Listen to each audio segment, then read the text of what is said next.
CBI, income tax department இதை தொடர்ந்து இந்த சென்சார் போர்டும் இப்போ பிஜேபியோட கைப்பாக செயல்படுது. ஜனநாயக விஷயத்துல எம்.கே. ஸ்டாலின் அவர்களுடைய ட்வீட் உங்களுடைய கருத்து?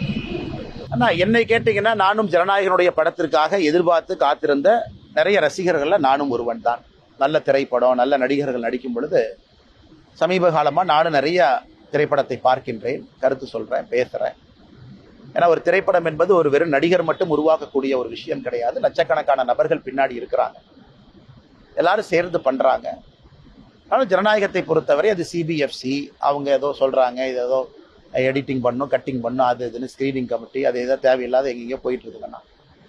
ஆனால் நானும் உங்களை போன்ற ஒரு சாதாரண மனிதராகத்தான் இந்த சிபிஎஃப்சி, இந்த ஜனநாயகன் படக்குழு, ப்ரொடியூசர் அவங்கள நான் பார்த்துட்டு இருக்கேன்.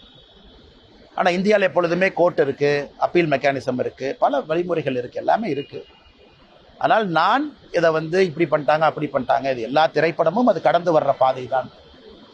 சில திரைப்படத்தை வரும்போது இவ்வளவு கட் பண்ணுங்க, யூ/ஏவை யூவா வச்சுக்கலாம் சொல்றாங்க. என்னை கேட்டீங்கன்னா நானும் நிறைய பேர்த்த போல ஜனநாயகம் படத்துக்காக காத்திருக்கக்கூடிய ஒரு மனிதனாகத்தான் நானும் இருக்கேன்.